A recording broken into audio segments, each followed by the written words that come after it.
Berbagai topik menarik dikupas dalam dialog hari ini.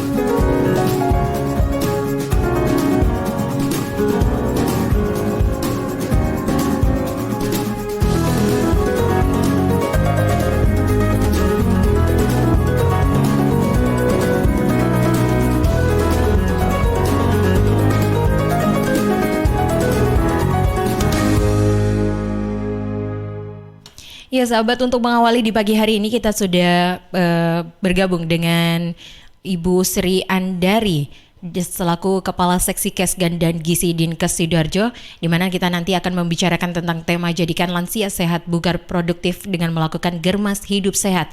Dan untuk sahabat yang ingin bergabung atau menyaksikan kami sahabat bisa saksikan di YouTube live kami di Suara Sidoarjo Live, dan juga Facebook kami di LPPL Suara Sidoarjo, dan juga Instagram kami di @suarasidoarjo.fm. Dan sahabat bisa bergabung juga dengan kami, interaksi dengan narasumber kami di program talk show pagi hari ini di nomor redaksi kami di 0811 309 1009. Dan kita sapa terlebih dahulu dengan Ibu Sri Andari SKM MM. Ya, Assalamualaikum, selamat pagi Ibu. Waalaikumsalam, selamat pagi Mbak. Iya, minal aizin wal faizin ya Bu, untuk menyambut pagi yang hari ini. Aku minkum taqabbal ya karim. Mohon maaf lahir batin juga. Iya. Oke, nah ini Bu, temanya kan hari ini mengenai jadikan lansia sehat bugar produktif dengan melakukan germas hidup sehat. Nah ini maksudnya gimana nih Bu? Adakah cara untuk menjadikan seorang lansia ini bisa sehat bugar gitu? Iya. Untuk membuat lansia yang sehat dan bugar itu terutama stressing ya. Yeah. Coba nanti kita diskusi karena tema hari gizi untuk membuat lansia yang sehat dan bugar itu tema hari gizi. Hari lansia. Sekarang hari lansia. Oke, hari lansia diperingati. Hari lansia sekarang hari lansia yang ke-25 ya Mbak. Oke. Yang ke-25 tepatnya sebenarnya tanggal 29 Mei besok. Jadi ini kemudian temanya lansia bahagia bersama keluarga, terutama membuat lansia yang sehat produktif dengan hidup sehat tadi. Oke. Ya. Saya lanjutkan atau kita diskusi? Boleh Bu, kita langsung diskusi aja karena sahabat Suara Sidoarjo ini sedang menunggu gimana untuk tipsnya mungkin untuk membuat lansia sehat bugar. Mungkin nenek-neneknya di rumah ini, terutama nenek saya nih yang di rumah ini masih tahap lansia ya Bu ya, termasuk lansia. Mungkin mungkin kita mengawalinya dengan pertanyaan usia lansia. Dikatakan lansia itu usianya itu mulai dari berapa sih Bu kalau boleh tahu? Itu usia di atas 60 tahun atau 60 tahun ke atas itu masuk kriteria usila. Kalau masih di bawah 60 tahun itu masuk pralansia. Oke, ini berdasarkan dari Kemenkes. Jadi untuk usia di atas 60 tahun ke atas itu masuk di klasifikasi usia lanjut. Kemudian kalau yang usia lanjut dengan risiko tinggi itu di atas 70 tahun. Oke, berarti ini kalau usia di bawah 60 itu belum dikatakan lansia ya Bu ya? Iya, masih masuk pralansia Mbak. Oh, masih masuk di pralansia. Mulai dari usia 55 itu masuk pralansia. Usia 45 kita sudah mulai waspada. Biar nanti pada saat usia 55 masih tetap sehat. Kemudian usia 60 masih tetap sehat, bugar ya, produktif sehingga tidak tergantung pada keluarga atau anak cucunya, sehingga masih bisa mandiri, bisa beraktivitas, bisa berproduktif, gitu ya. Nah, Oke. di Iya, Bu. sini yang Mm-mm. penting adalah memang proses lansia itu secara fisiologis ya, tidak bisa dihindari.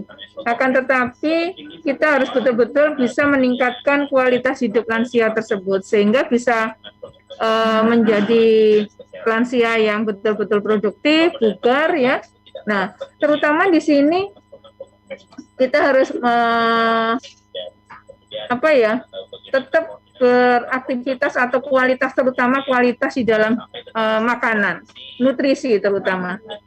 Nutrisi di sini pegang peranan penting, atau kebiasaan mengkonsumsi makanan ya, kemudian kebiasaan hidup sehat. Nah, ini sangat penting sekali sehingga akan mengurangi kemungkinan terjadinya hambatan kognitif seperti pikun ya, kemudian penurunan fisik yang terlalu ekstrim. Nah, ini akan bisa terhambat atau maksudnya bisa diturunkan. Nah, kemudian tidak mudah juga terkena penyakit yang berat. Nah, ini bisa juga akan membantu mengurangi stres. Sehingga kalau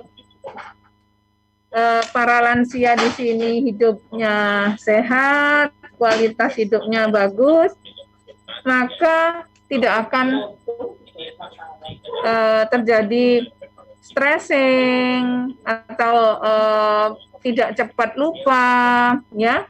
Kemudian penurunan fisiknya tidak terjadi secara ekstrim. Nah, pendengar radio Sidoarjo, pada kesempatan ini yang penting untuk membuat lansia itu produktif, bugar dan tetap sehat adalah terutama mengkonsumsi nutrisi ya setiap hari dengan tepat, tidak berlebihan, ya, seimbang dan olahraga yang cukup.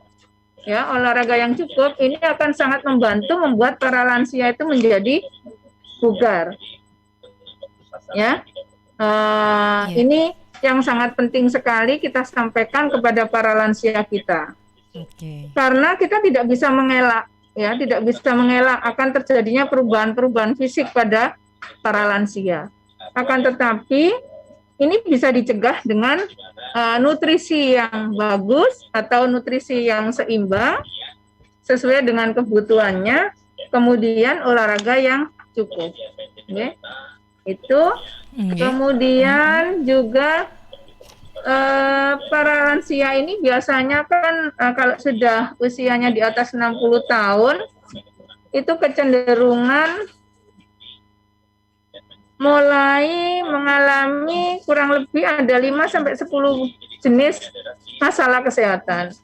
Contoh pneumonia, kemudian hipertensi, diabetes, stroke, katarak, itu secara faal tubuh atau secara alami bisa terjadi. Dan bahkan bisa juga mengalami sarkopenia atau penurunan massa otot. Nah, ini terutama dengan terjadinya paparan radikal bebas dan juga bisa mempercepat atau memperburuk proses penuaan. Agar tidak terjadi hal-hal yang kita sampaikan tadi, yang utama adalah para lansia ini tetap aktif, ya. Kemudian aktivitas fisik atau olahraga yang cukup, bukan olahraga yang otomatis disesuaikan dengan kondisi lansia tersebut. Ini akan membuat kualitas hidup akan menjadi lebih baik dan akan mengurangi penurunan kognitif, permasalahan-permasalahan dari kesehatan tersebut. Nah, ini semua bisa diatasi dengan mengkonsumsi makanan yang seimbang, ya, nutrisinya yang tepat setiap harinya, kemudian olahraga yang cukup. Ini yang sangat penting sekali. Okay? Kemudian secara teratur periksa atau cek kesehatan. Iya, ini yang sangat penting sekali yang mesti kita ingat sehingga kita bisa mempertahankan kualitas hidup para lansia kita sehingga menjadi tetap bugar, sehat, produktif ya. Nah, ini semuanya berawal dari pertama stressing, kemudian asupan makanannya, jadi pola hidupnya mesti seimbang, kemudian olahraga yang cukup, otomatis olahraga yang ringan, disesuaikan dengan kondisi dari masing-masing para lansia tersebut. Itu Mbak ya. Iya. Ada lagi yang kita mesti diskusikan. Iya. Ini Bu, kalau mengingat tadi itu kan Ibu tadi membicarakan tentang lansia itu harus bagaimana. Nah, ini biasanya berkaca dari usia-usia lanjut yang usia lansia ini 60 sampai ke atas gitu kan Ibu ya. Itu bagaimana kalau rawan penyakit apa sih Bu? Gitu biasanya Bu. Di usia lansia itu Bu biasanya? Usia lansia ini yang rawan terjadi itu pneumonia, pneumonia, batuk, kemudian ini yang sering terjadi pada para lansia, hipertensi karena asupan makanannya yang tidak seimbang ya. Mungkin ini sering dar gorengan, kemudian makan makanan yang berlemak tinggi, ini bisa berdampak atau mengandung garam yang tinggi, itu bisa berdampak pada hipertensi. Kemudian diabetes ini seringkali terjadi pada para lansia, terutama yang mulai dari usia 45 tahun ke atas, para lansia ini seringkali sudah mulai terkena diabetes. Ini karena pola makan yang tidak seimbang, terutama asupan karbohidrat. Contoh, masyarakat kita itu kalau belum makan nasi kan biasanya belum merasa dia makan. Padahal sudah makan lontong, sudah makan mie, itu adalah sudah karbohidrat. Sehingga seringkali masyarakat kita over di dalam mengkonsumsi karbohidrat, sehingga akan diproses di dalam tubuh menjadi glikogen di dalam darah, dan ini akan berubah atau berdampak pada diabetes. Kemudian stroke. Nah, ini yang seringkali menggantui para lansia kita. Katarak itu yang melekat dengan kondisi para lansia ya. Ini yang sering terjadi, bahkan kadang-kadang juga penurunan massa otot, jadi massa ototnya sudah mulai berkurang. Ini karena metabolisme di dalam tubuhnya juga berkurang. Nah, ini kalau didukung dengan asupan makanan yang tepat, sehat, seimbang, olahraga yang cukup, insya Allah ini bisa diminimalisasi, itu. Jadi penyakit-penyakit yang sering terjadi pada para lansia adalah itu tadi, hipertensi, ya, kemudian diabetes, stroke, katarak. Nah, ini yang paling sering terjadi. Itu Mbak. Oke, Bu, kalau bertanya ini ya, kan itu tadi penyakit-penyakit yang harus dihindari dan juga dijaga sejak dini gitu kan ya Bu. Dan saya sering kali itu menjumpai orang yang belum masuk dalam usia lansia tapi udah mengalami penyakit-penyakit yang disebutkan Ibu yang tadi itu. Salah satunya seperti contoh itu kencing manis kayak gitu Bu. Nah, di sini saya mau tanya, apa benar sih Bu kalau orang kencing manis itu nggak boleh minum susu? Itu benar nggak sih Bu? Orang kencing manis nggak boleh minum susu? Iya, itu benar mitos atau memang fakta? Ya tidak selamanya minum susu jadi kencing manis Mbak. Dilihat dulu susunya. Kalau susu kental manis, otomatis itu bisa berdampak pada diabetes. Karena apa? Susu kental manis itu hanya mengandung glukosa saja atau zat gula saja. Tidak ada, maksudnya komposisinya sangat kecil sekali. Beda kalau misalnya mau minum ya susu segar itu lebih baik. Kemudian mungkin susu-susu yang lainnya kan sekarang mungkin untuk menambah mempertahankan untuk kualitas tulangnya, nah mengkonsumsi susu yang tinggi kalsium. Tapi kalau asupan makanannya sudah bagus, seimbang, ya, terutama ini ikan, ya, nah, itu tidak ada masalah. Tidak terus image-nya orang minum susu menjadi diabetes, tidak. Oke, berarti ini boleh ya Bu dikonsumsi asalkan susu murni ya yang dibolehkan gitu. Ya, kalau memang kesulitan mencari susu murni boleh susu-susu yang untuk para lansia. Tapi sebaiknya pada saat mengkonsumsi tidak perlu ditambahkan gula lagi. Gitu ya Bu. Para lansia ini menghindari gula, menghindari garam, menghindari lemak. Oke. Dan Ya. saya mau tanya nih Bu, untuk banyak sekali nih kalau dijumpai itu nenek saya terutama ini ya, di usia 55 tahun itu terkadang itu nenek saya tuh mengeluhkan tulang kering, nyeri di bagian tulang kering. Nah katanya itu di bidannya itu dibilangnya gini, oh ibu ini udah lansia, waktunya itu nggak boleh beraktivitas berat-berat gitu. Memangnya usia yang rentan akan aktivitas berat itu emang ada kisaran usianya tak Bu? Atau ya sudah, kalau masih kuat ya enggak apa-apa gitu.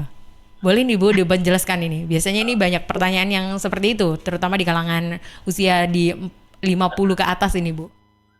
Iya. Untuk aktivitas Mbak, aktivitas itu memang kalau masih usia produktif, 45 itu sebenarnya masih usia produktif. Masih masuk kriteria usia produktif. Jadi di situ aktivitasnya masih termasuk aktivitas disesuaikan dengan kondisi tubuhnya. Nah, akan tetapi seperti tadi awal saya sampaikan bahwa kalau kita asupan makanannya tidak tepat atau kualitasnya tidak bagus, maksudnya terlalu berlebihan atau sangat kurang sekali, ini akan berdampak pada kesehatan seseorang. Contoh tadi, usia 55 mengeluh misalnya tulangnya merasa hasil kalau periksa dinyatakan bahwa kering misalnya, seperti itu tuh yang seperti tadi Panjenengan sampaikan, bukan kering tapi di situ kalau mesin itu pelumasnya yang kurang. Nah ini kekurangan asupan makanan yang seimbang.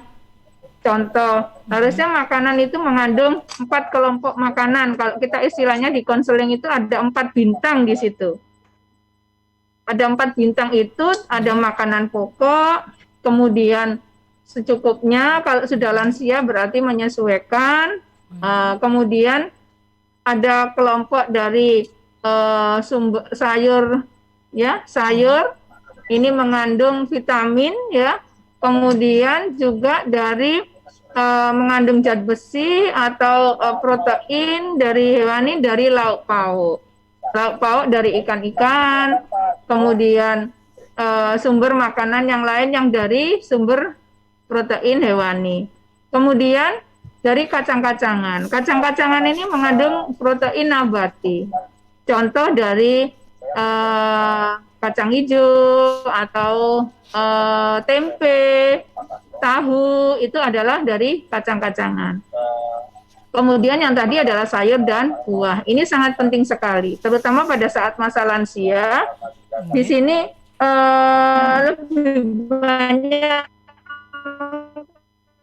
konsumsi buah dan sayur itu sangat bagus karena apa? Sangat dibutuhkan oleh tubuh para lansia, sehingga akan mengurangi terjadinya tadi ada diabetes, ada stroke, ya, itu ada hipertensi. Nah, mengkonsumsinya kita lebih banyak mengkonsumsi buah dan sayur. Kemudian protein hewani masih dibutuhkan, tapi tidak boleh yang mengandung tinggi lemak. Contohnya Bu? Kalau contohnya apa yang tinggi lemak? Mungkin makanan yang tinggi lemak. Contohnya lemak. Contoh, kita membeli daging, minta pada penjualnya daging tanpa lemak. Kemudian secara tidak sadar, seringkali kan sering mengkonsumsi seperti bakso. Kita bakso beli, otomatis di situ pada saat memproses, kalau dijual dengan harga yang standar, kita tidak harganya tidak nutut kalau belinya dengan daging yang hanya otot saja atau tanpa lemak. Akan tetapi kalau sudah di pasaran, di situ kita bisa merasakan sebenarnya makanan yang mengandung tinggi lemak dengan makanan yang protein tinggi, rendah lemak, itu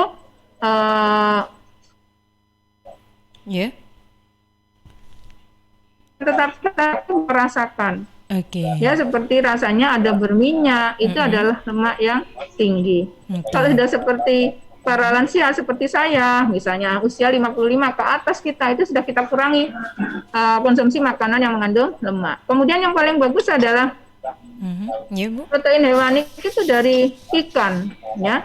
Ikannya juga kita mesti verifikasi. Kalau sudah lemaknya kolesterol, ya dihindari. Contoh ikan lele sama bandeng tuh lemaknya juga bisa meningkatkan kolesterol. Nah, kita hindari, kita cari makanan atau ikan yang lainnya seperti ikan gabus. Kalau orang Sidoarjo, ikan gabus itu namanya ikan apa Mas, koto. Nah, itu albuminnya bagus pada kesehatan kita semua. Kemudian ikan-ikan yang lain monggo, terutama di sini pada proses pengolahan ya Mbak. Kita sudah nyiapin makanan yang sehat, tapi pada saat proses pengolahan goreng dengan minyak yang berkali-kali digunakan. Maksimal kita minyak itu kita gunakan maksimal 2-3 kali goreng saja. Setelah itu, makanya kalau menggoreng ya sebaiknya tidak terlalu banyak minyak sehingga tidak. Nah, kita kalau sering kali membeli atau jajan di luar, panjenengan bisa pirsani, itu minyak yang dipakai menggoreng itu kan banyak sekali. Kemudian warnanya bagaimana? Kan menjadi sangat coklat. Nah, itu lemaknya sudah jenuh. Dan ini sangat jahat sekali untuk kesehatan kita semua, terutama para lansia.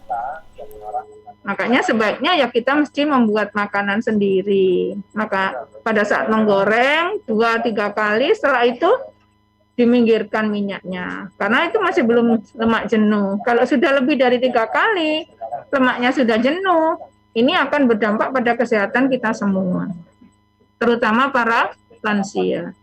Itu, ya.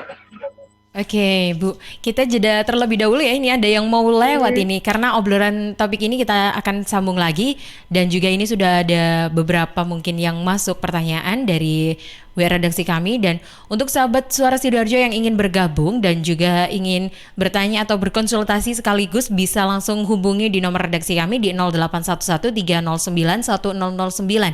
Dan sahabat bisa juga saksikan di YouTube live kami di Suara Sidoarjo Live dan juga Facebook kami di LPPL Suara Sidoarjo. Lihat nih Jeng, Cheers punya kemasan baru 230 ml. Wah, imut ya? Iya dong Jeng, bentuknya yang kecil dan seksi, gampang banget dibawa kemanapun dan kapanpun. Wah iya, bisa muat nih di tas tangan, taruh di kotak makan si adek, dan gampang juga ya dibawa pas jogging. Bener, dan di musim virus kayak gini kita juga harus rutin minum air putih Jeng. Cheers Alkaline ini punya kandungan pH yang tinggi sampai 8,5. Jadi daya tahan tubuh kita lebih terjaga dan melindungi kita dari virus sampai resiko kanker. Nah, buat konsumsi di rumah atau di kantor, ada kemasan galon juga Jeng, yang 20 liter. Untuk pemesanan area Surabaya hubungi kami di telepon 0807 124 3377 atau WhatsApp ke 0877 77 24 3377. Bagi Anda yang ingin bergabung menjadi partner Cheers, bisa hubungi 031 84 95 888. Anda di rumah aja ya, biar kami yang ngantar. Cheers Alkaline Power 230 ml, seksi, healthy, easy. Untuk wilayah Sidoarjo dan sekitarnya bisa menghubungi Depo Candi di 0821 4225 6646 0821 4225 6646. News, Talk, and Music Hits. Suara Sidoarjo. Your multi-platform radio. Panggilan sidang dari Pengadilan Agama Sidoarjo atas nama Faisal Ismail bin Sukirno. Dulu tinggal di Dusun Kuangsan, RT 9 RW 5 Desa Kuangsan, Kecamatan Sedati, Kabupaten Sidoarjo. Sekarang tidak diketahui dengan jelas tempat tinggalnya. Saudara Faisal Ismail bin Sukirno dimohon hadir di persidangan Pengadilan Agama Sidoarjo, Jalan Hasanuddin, nomor 90 Sidoarjo pada hari Kamis 27 Mei 2021 jam 9 pagi. Panggilan sidang ini dari Pengadilan Agama Kabupaten Sidoarjo.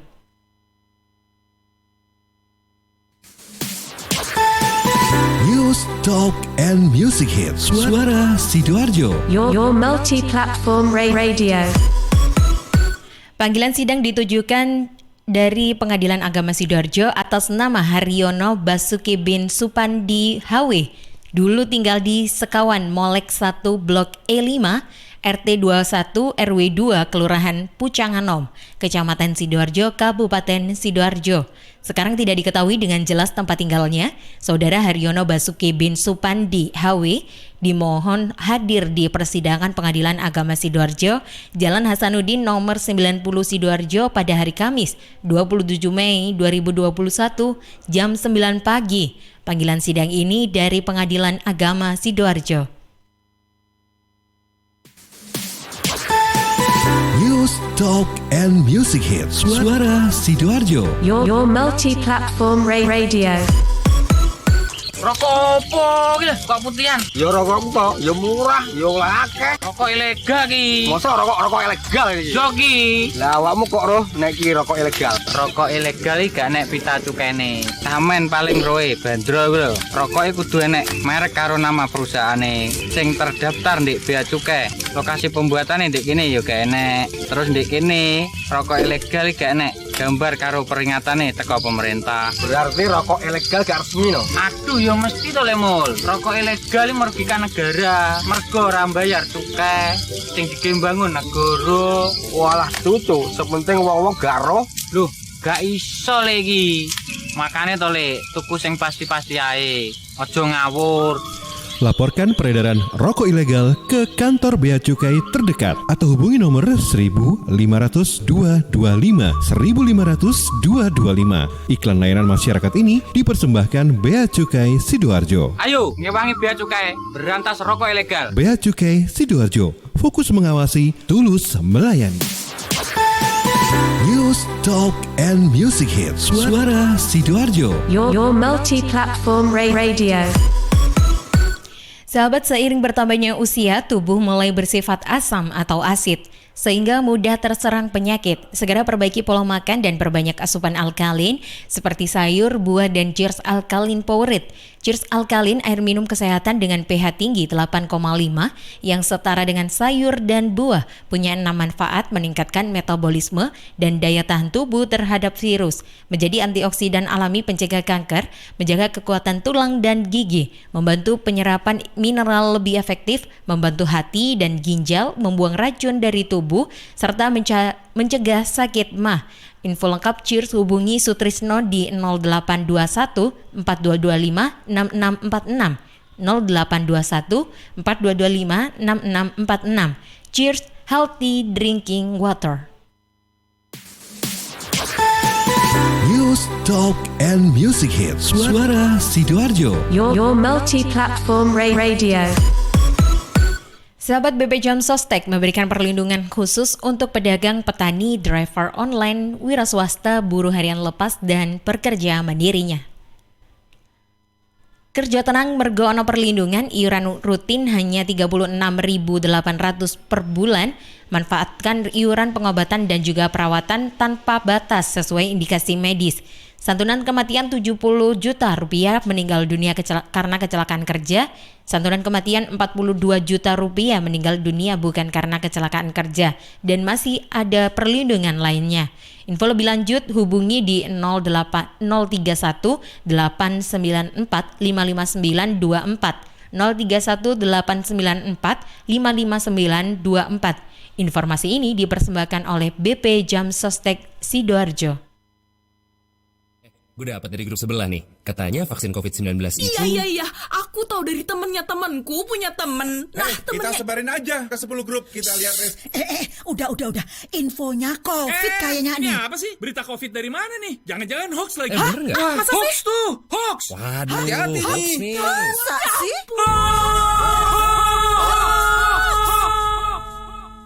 Selain virus yang mengancam, ada bahaya lain yang mengintai, yang memicu kebingungan, menghapus rasa percaya, membunuh optimisme, membangun rasa curiga.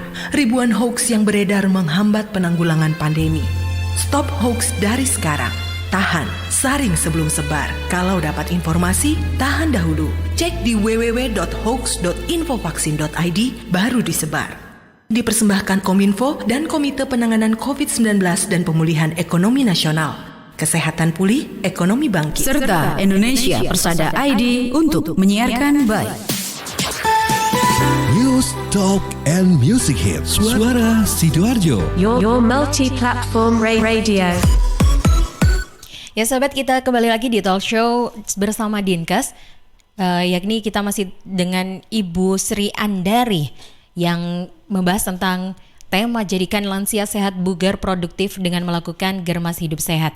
Dan sahabat bisa ingin bergabung dengan kami, maksudnya bisa sahabat juga hubungi di nomor redaksi kami di 0811309109.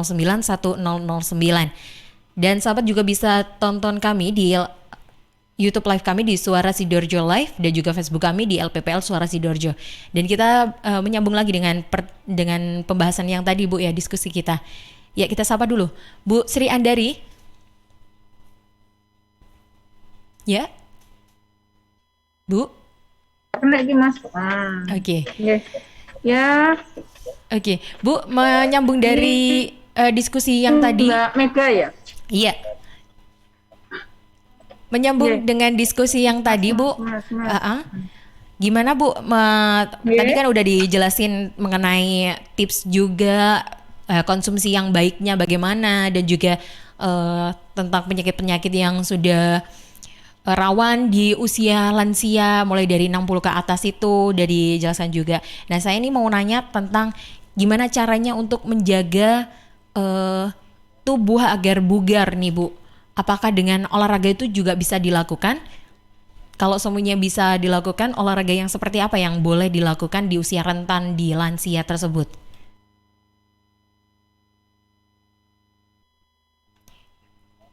Halo Ibu. Oke, Mas kok kayak gini Mas? Ini ditutup Mas. Iya. Bentar ya Mbak. Oke. Baik, terima kasih Mbak. Tadi kita untuk membuat lansia yang sehat bugar, kita terutama asupan makanan ya, terutama dalam sehari-hari ya. Sahabat, tingginya tingkat pengangguran saat ini akibat dampak COVID-19 sayur, daging tanpa lemak, serta ikan, ini sangat bagus sekali untuk kesehatan para lansia kita. Boleh mengkonsumsi susu, di sini hindari kalau yang tadi seperti susu kental manis masih hanya mengandung banyak karbohidrat, zat gulanya saja ya. Terutama susu yang di situ ada kandungan protein, vitamin D dan vitamin yang lain seperti B kompleks atau B12, kalsium dan tinggi serat. Ini yang dibutuhkan. Kemudian olahraga yang teratur atau tepat. Contoh kalau para lansia tidak perlu melakukan olahraga yang berat-berat, jalan santai, kemudian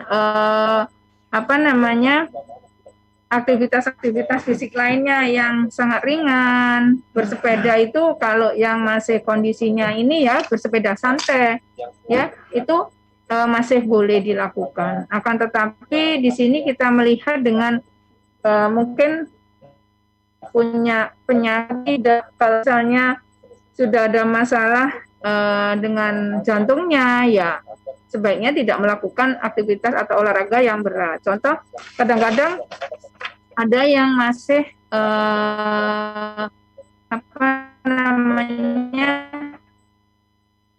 seperti badminton, itu sebaiknya para lansia mulai sudah dikurang. Sehat atau jalan santai itu ya sangat bagus untuk kesehatan lansia kita. Akan kita minta tolong didukung dengan asupan makanan yang seimbang. Tidak boleh terlalu berlebihan makanannya, juga tidak boleh terlalu kekurangan. Karena apa? Kekurangan menjadi sangat kurus, dan ini kalau sangat kurus maka berdampak pada rentan terhadap infeksi penyakit. Apalagi sekarang pada masa pandemi COVID.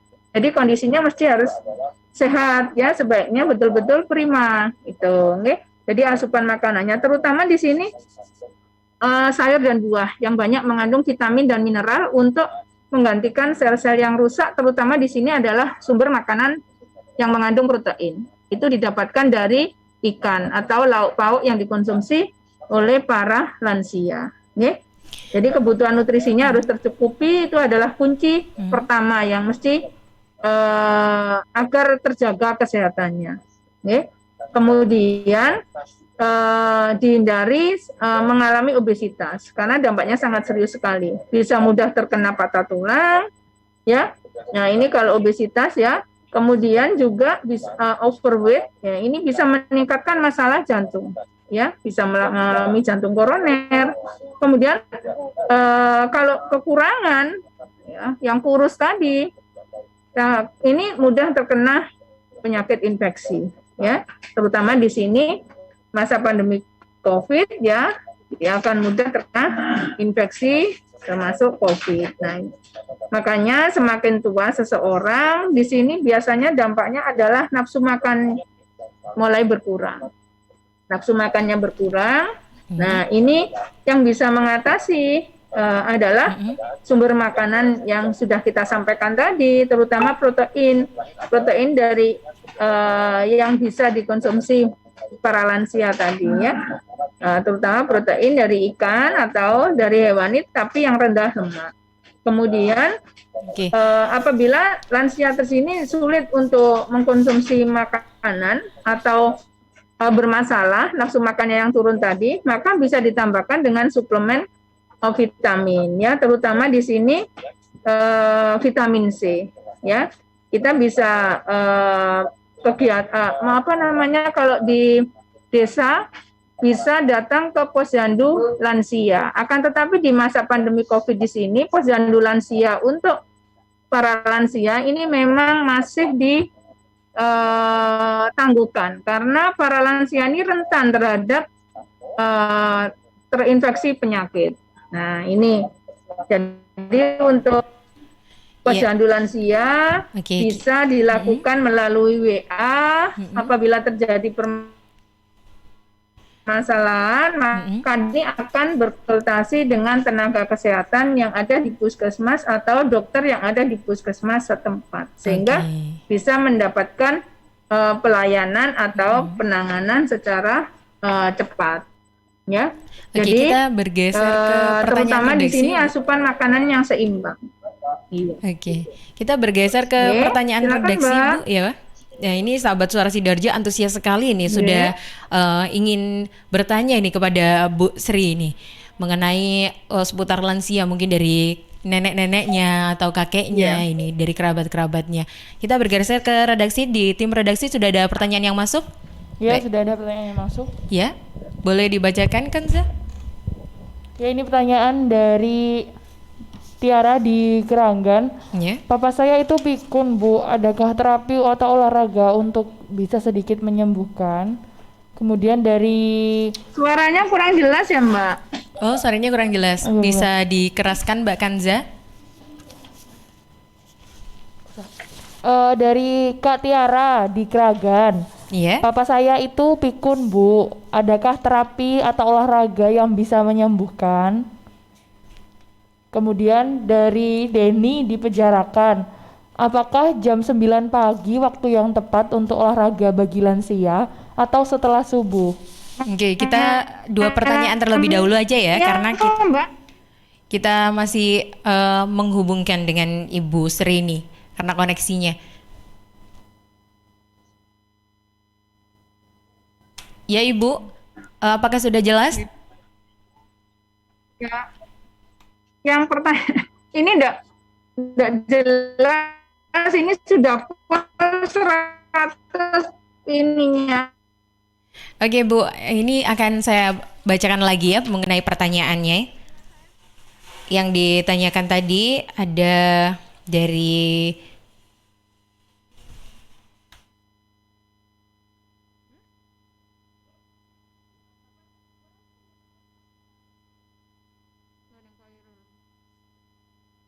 ya, kita masih terhubung dengan Ibu Sri. Ya Bu, udah jelas tadi suaranya? Tolong diulang ya Mbak Mega. Iya Bu, kita akan ulang pertanyaannya. Ini pertanyaan dari Tiara di Keranggan. Pertanyaannya mengenai Papa saya itu pikun, Bu. Adakah terapi atau olahraga yang bisa menyembuhkan dari kepikunan yang dialami papa saya begitu? Dari Tiara di Keranggan ini. Oke. Monggo Bu dijawab, Bu. Baik, Mbak Tiara. Pikun. Nah, ini tadi yang salah satu penyakit yang sering dialami oleh para lansia. Usia papanya berapa ya? Tidak disebutkan ya Mbak tadi? Iya, tidak disebutkan ini Bu. Untuk terapinya, ya memang terapi untuk pikun itu kita seringkali mengajak atau sebenarnya bisa dicegah ya dengan lebih banyak beraktivitas, lebih banyak mengisi TTS. Itu adalah salah satu terapi untuk mengaktifkan saraf-saraf di otak ya, untuk lebih mengingat. Itu adalah salah satu terapi atau cara mencegah untuk biar tidak cepat pikun. Ya, karena apa? Dengan mengisi TTS itu kan kita berpikir. Para lansia di sini mengingat-ingat, itu salah satu contoh. Kalau untuk penyembuhan, ya mestinya kita konsultasi dengan dokter. Pikun itu kan permasalahan kompleks sekali ya. Nah, ada pemeriksaan, kemudian nanti sama dokter saraf atau dokter rehabnya apa yang mesti dilakukan ya. Ini. Kemudian kalau untuk yang kita bisa lakukan dengan mengasah atau mengajak lebih banyak beraktivitas menggunakan daya ingatnya, mengingat-ingat apa yang sudah pernah dilakukan atau mengisi TTS itu adalah makanya para lansia daripada nganggur melamun, misalnya kalau tidak ada aktivitas yang ini kita kemarin contoh saya kebetulan sering ke rehab. Ada bapak-bapak yang sudah usia 97 tahun, dia masih aktif. Nah, masih ke rumah sakit sendiri karena dia ada permasalahan dengan ekstremitas atau tulangnya yang bermasalah. Ini salah satu. Dia belum pikun, dia bisa ke rumah sakit sendiri dengan diantar anaknya, tapi bisa masih aktif, berjalan sendiri tanpa bantuan apapun. Kemudian masih bisa mengingat nama, masih bisa mengingat. Nah, itu suatu pola makan atau pola hidup yang bagus sehingga ini bisa mengurangi pikun tadi. Kalau sekarang sudah pikun, coba diajak untuk lebih banyak beraktivitas, kemudian sedikit mengingat atau diajak mengkondisikan apa yang pernah dilakukan, kemudian, nah ini salah satu terapinya. Kemudian ya memang harus dikonsulkan ke dokter spesialis bahwa untuk rehabnya apa yang mesti dilakukan. Ya, kalau untuk yang berkaitan dengan kegiatan yang bisa sehari lakukan yang tidak mempunyai aktivitas yang rutin sehari-hari atau masih bekerja, bisa mengisi TTS. Itu adalah salah satu untuk mencegah kepikunan ya, itu. Kalau untuk penyembuhannya selain dengan dilakukan itu di rumah, kemudian keluarganya mendukung atau terus mensupport, juga ada terapi di rumah sakit. Kemudian asupan makanannya memang asupan makanan yang kandung protein tinggi, ada susu yang memang untuk mengkondisikan itu ya di dalam saraf-saraf otaknya ya. Ini yang bisa membantu. Kemudian memang tidak bisa kembali normal seperti semula. Ini makanya sebaiknya awal sebelum terjadi kepikunan itu memang kita hindari. Terutama asupan makanan ini yang seringkali berdampak pada kesehatan para lansia kita. Itu Mbak Mega. Iya, itu pertanyaan menjawab dari pertanyaan Tiara di Keranggan ya. Ini tadi pikun ini bisa dilakukan dengan beberapa tips yang sudah diberikan oleh Bu Sri itu tadi. Salah satunya bisa melakukan mengisi TTS sebagai salah satu itu termasuk mengisi TTS itu termasuk mengaktifkan otak. Ya, termasuk itu Bu, kayak semacam pelatihan otak gitu ya Bu ya? Ya. Oke. Daya ingatnya kan atau pikirannya kan masih dipakai Mbak. Otaknya masih berfungsi. Itu salah satu langkah-langkah untuk mengurangi rasa pikun. Jadi kalau orang yang aktivitasnya masih aktif atau masih tinggi ini salah satu contoh. Kemudian yang pertama memang asupan makanan ya. Asupan makanan itu sangat penting. Kemudian aktivitas fisik yang cukup. Kalau sudah terjadi pikun ya memang kita butuh susah ya Bu ya. Sabar. Kemudian asupan makanannya juga dikurangi makanan-makanan yang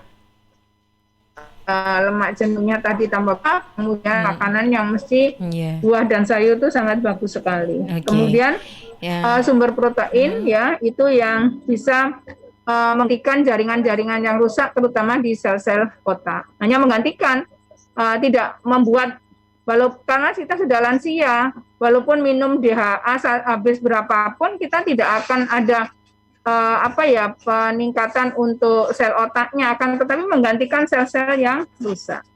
Oke, itu tadi Mbak Tiara dari protein. Oke. Nah ini pertanyaan selanjutnya nih Bu dari Mas Denny di Pejarakan. Pertanyaan yang tadi ditanyakan itu apakah jam 9 pagi waktu yang tepat untuk olahraga bagi lansia atau setelah subuh gitu Bu? Pertanyaan seperti itu. Adakah jam-jam tertentu untuk lansia ini bisa olahraga dengan baik dan juga maksimal agar membantu tubuh ini sehat dan juga bugar? Boleh Bu dengan penjelasannya Bu? Oke. Untuk Mas Denny Pejarakan ya. Olahraga untuk para lansia mulai dari pagi, pokoknya jangan terlalu pagi-pagi buta sekali ya, karena akan juga berdampak pada kesehatannya. Kalau terlalu dingin juga berdampak pada kesehatan para lansia. Oke. Habis sholat subuh sekarang kan sudah 4:30. Oke, setelah sholat kemudian jam 6 olahraga ringan, jalan-jalan, aktivitas fisik yang ringan ya, seperti senam-senam gitu. Nah, jam 9 pagi saya kira masih, tapi kalau di atas jam 9 itu sudah terlalu panas. Nah, memang sih selama pagi ini vitamin D itu sangat dibutuhkan. Akan tetapi kalau terlalu panas sekali juga berdampak pada kesehatan lansia, beda dengan yang masih usia produktif ya. Iya benar sekali Bu. Makanya jadi, banyak sekali orang sampai itu jam 9 pagi masih di. Iya, makanya banyak sekali orang itu ya Bu ya, saya ketahui itu banyak sekali ada yang lansia-lansia itu banyak yang dicaring lah istilah Jawanya ya Bu ya, atau berjemur gitu Indonesianya di banyak tempat gitu untuk mencari sumber energi vitamin D gitu ya Bu ya. Nah ini Bu mengenai bisa mengalami dehidrasi, kemudian berpengaruh pada kesehatan lansia tersebut. Itu ya Mbak Mega. Iya Ibu. Mas Denny. Oke, itu tadi pertanyaan dari Mas Denny dari Pejarakan, sudah diberikan penjelasan sekaligus tipsnya juga. Dan ini pertanyaan mengenai air hangat nih Bu. Kira-kira air hangat atau wedang itu boleh nggak sih diminum sebelum olahraga? Baiknya itu boleh diminum sebelum olahraga atau sesudah olahraga nih Bu? Wedang, maksudnya wedang yang manis atau air hangat saja? Air hangat saja, iya. Atau wedang tanpa manis saja. Gitu. Tanpa manis ya. Ini Mbak, kalau minum seperti minum-minum hangat, kalau kita mau melakukan aktivitas fisik, minum secukupnya saja, ya. Kalau kita terlalu banyak minum sebelum melakukan aktivitas, akan terjadi juga seperti mual, atau kalau orang Jawa itu ada rasa tidak enak di perut seperti suduken. Nah itu kalau orang Jawa. Apa bahasa Indonesia suduken itu? nyeri perut. Kayak kembung. kram. Nah, kram. Iya. Ya, hampir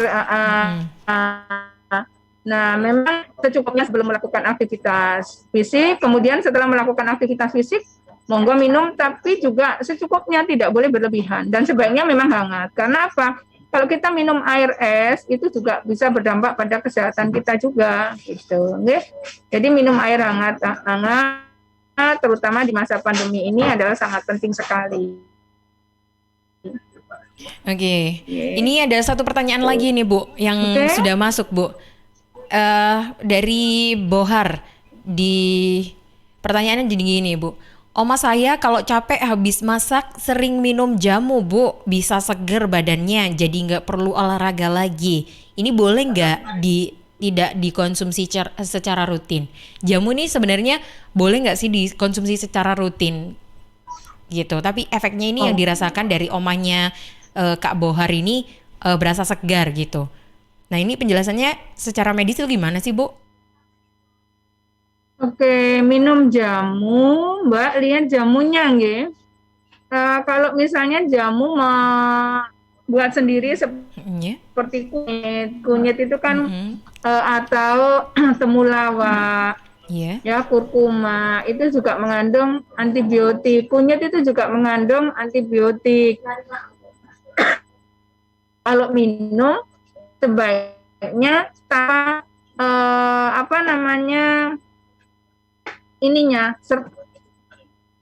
yang pekat itu. Jadi diminum airnya aja itu sebaiknya.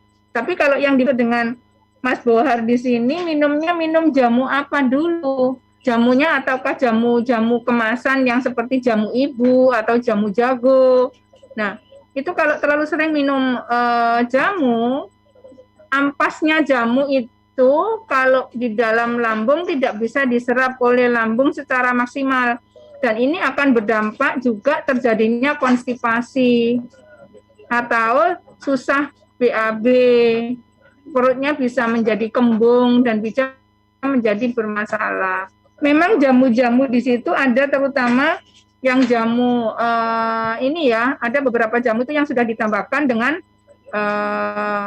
paracetamol atau antalgin. Itu memang rasanya tubuh menjadi tidak sakit atau tidak linu-linu, karena memang ini adalah mengurangi rasa nyeri. Antalgin atau paracetamol itu seperti itu.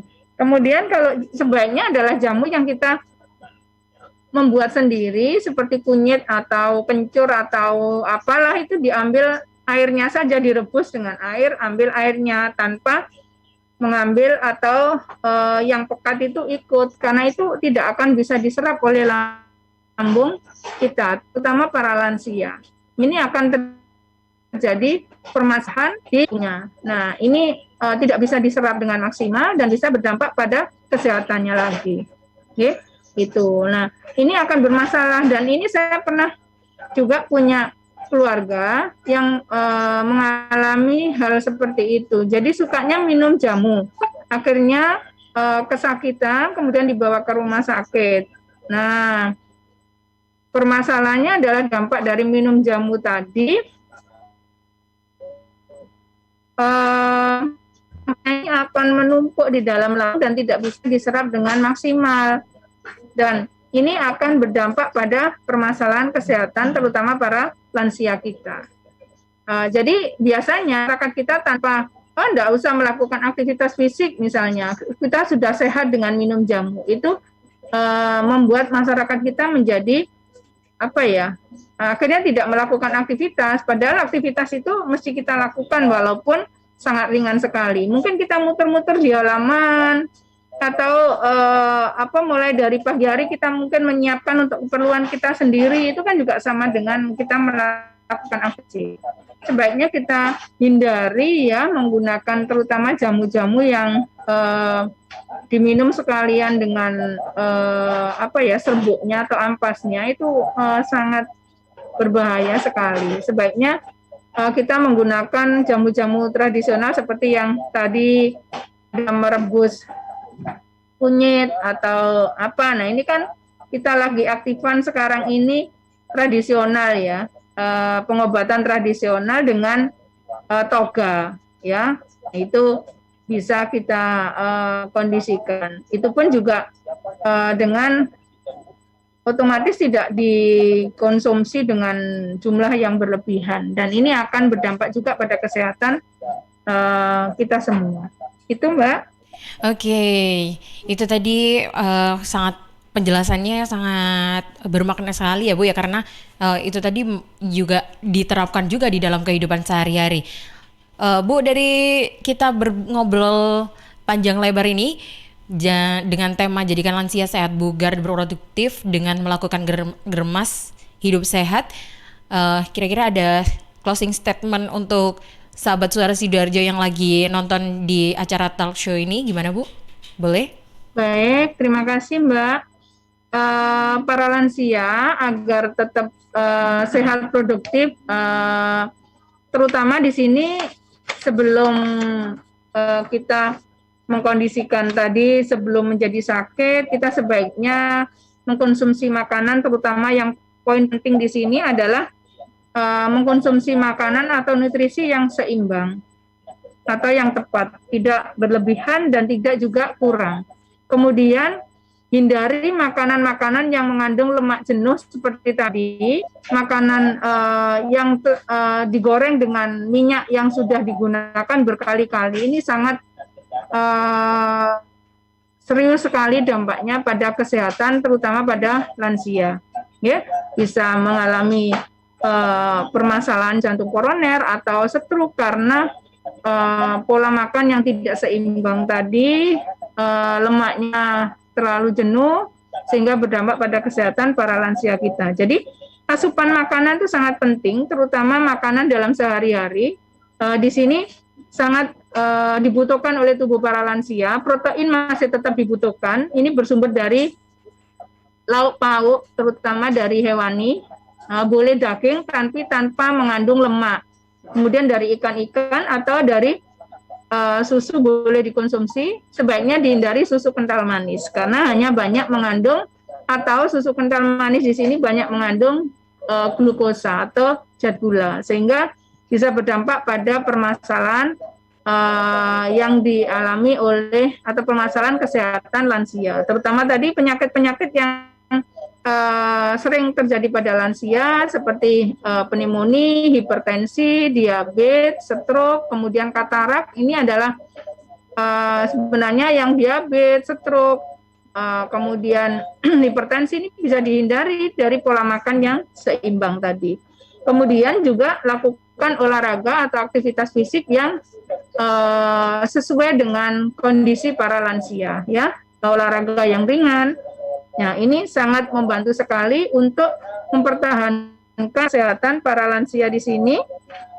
Kalau memang bermasalah atau ada nafsu makan yang tidak bagus, segera konsultasi ke dokter karena butuh asupan suplemen. Contoh misalnya meningkatkan daya tahan tubuh, ada suplemen seperti vitamin C. Tapi kita mesti harus berkonsultasi dengan dokter di puskesmas setempat. Kemudian hindari menjadikan para lansia ini mengalami obesitas karena akan berdampak juga pada permasalahan penyakit tadi, contoh yang sudah kami sampaikan, terutama di sini jantung koroner. Kemudian juga hindari atau sebaiknya makanan yang seimbang tadi sehingga terhindar dari kekurangan gizi atau lansia tersebut sangat kekurangan gizi atau kekurangan asupan makanan sehingga kurus, dan ini atau masalah gizi kurang ini bisa berdampak pada karena lansia ini sangat rentan sekali terhadap penyakit infeksi, terutama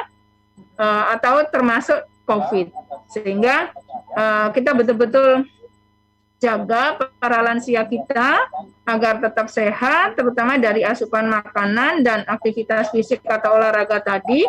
Kemudian keluarga itu adalah tempat yang paling baik untuk lansia, karena di tema lansia 45 ini adalah lansia bahagia atau lanjut usia bahagia bersama keluarga.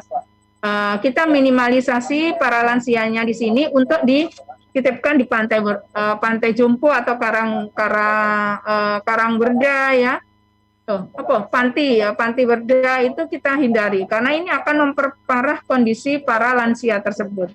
Keluarga adalah salah satu tempat yang paling baik untuk membuat lansia ini bahagia. Di dalam lingkungan keluarga di sini dengan semuanya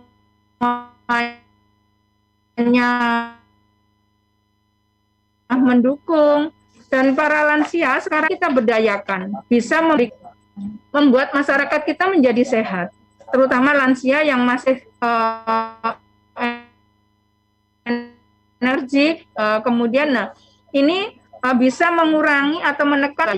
Biasanya adalah semua idenya pasti lebih banyak didengar dan dia lebih dominan di dalam keluarga. Contoh, apabila ada cucunya yang melahirkan, memotivasi ibu dan bayi, kemudian mendukung ASI eksklusif, gitu. Kemudian kita berdayakan para lansia ini untuk membuat para generasi kita menjadi generasi yang hebat, ya. Mulai bayi diberikan ASI, kemudian asupan makanan yang seimbang, yang bergizi, dipantau di posyandu, tumbuh kembangnya, lansianya pun juga diharapkan secara rutin datang ke untuk melakukan screening atau melakukan deteksi dini permasalahan kesehatan di posyandu lansia. Berhubung sekarang masih masa pandemi COVID, kemudian khususnya posyandu lansia ini masih ditangguhkan, akan tetapi bisa berkonsultasi atau WA dengan para kader, kemudian biar dikonsulkan ke tenaga kesehatan. Apabila terjadi sesuatu, biar segera bisa diatasi. Para lansia di sini sangat rentan terhadap COVID. Oleh karena itu, asupan makanan itu sangat dominan. Minum hangat terutama, ya. Asupan vitamin C-nya. Nah, ini sangat bagus sekali yang mesti kita lakukan. Ya, itu saya kira Mbak yang bisa kami tekankan untuk di Hari Lansia di tahun 2021 yang ke-25 ini. Membuat lansia yang bahagia itu adalah bersama-sama dengan keluarga, mendapatkan asupan makanan yang bagus setiap hari, olahraga yang cukup atau ringan aktivitasnya, itu akan mendukung kesehatan para lansia, membuat lansia kita menjadi sehat, mandiri, ya, bugar, melakukan gerakan masker. Oke Ibu, terima kasih. Itu tadi closing statement yang cukup membuat sahabat Suara Sidoarjo juga bisa berbelajar juga ya, untuk mungkin ada neneknya, kakeknya, atau orang tuanya yang sudah masuk lanjut usia. Kan Mbak Mega tadi sebelum lansianya menjadi pikun diajak untuk mengisi TTS ya. Oke, itu tadi tips ya Bu ya, buat sahabat Suara Sidoarjo, buat para lansia rajin-rajin untuk bermain TTS agar tidak ada penyakit pikun, belajar untuk berlatih untuk mengingat dan mengolah otak kanan dan juga otak kiri, dan ini lansia itu bisa sehat, bisa bahagia, juga bisa bugar tentunya. Itu juga ada bantuan dari support system dari keluarga. Dan perbincangan kali ini sangat menarik sekali yang bisa saya kutip, yakni usia lansia ini juga usia yang rawan akan permasalahan penyakit yang serius yang mana dapat mengancam kesehatan tubuh. Jadi untuk sahabat Suara Sidoarjo wajib untuk mengontrol apapun yang kita konsumsi dan apapun yang masuk dalam tubuh kita, dan jangan lupa perbanyak konsumsi gizi dan juga vitamin serta menjaga kesehatan seperti olahraga. Dan terima kasih Bu Sri. Halo Bu. Ya, terima kasih Bu Sri Andari. Sudah bisa meluangkan waktunya untuk berbincang di pagi hari ini. Iya, kita ketemu di lain kali ya Bu ya. Semoga semoga sehat selalu dan juga lancar juga kerjanya ya Bu ya. Iya. Amin. Terima kasih Bu. Kita tutup hari ini di dialog dengan Dinkes, yakni Ibu Sri Andari SKMMM, Kepala Seksi Kesga dan juga Gizi Dinkes Sidoarjo, sekaligus menutup talk show di pagi hari ini. Saya Mega Laksana mengakhiri di talk show ini. Dan untuk sahabat Sidoarjo yang belum sempat untuk menonton siaran live kami, bisa sahabat tonton di YouTube live kami di Suara Sidoarjo Live dan juga Facebook kami di LPPL Suara Sidoarjo ataupun juga di Instagram kami di @suarasidoarjo.fm. Dan untuk sahabat yang ingin berbagi informasi seputar Kota Delta juga bisa sahabat berikan di nomor redaksi kami di 0811 309 1009. 0811 309 1009. Saya Mega Laksana pamit undur diri di talk show di pagi hari ini bersama Dinkes, Kepala Seksi Kesga dan juga Gizi Dinkes Sidoarjo.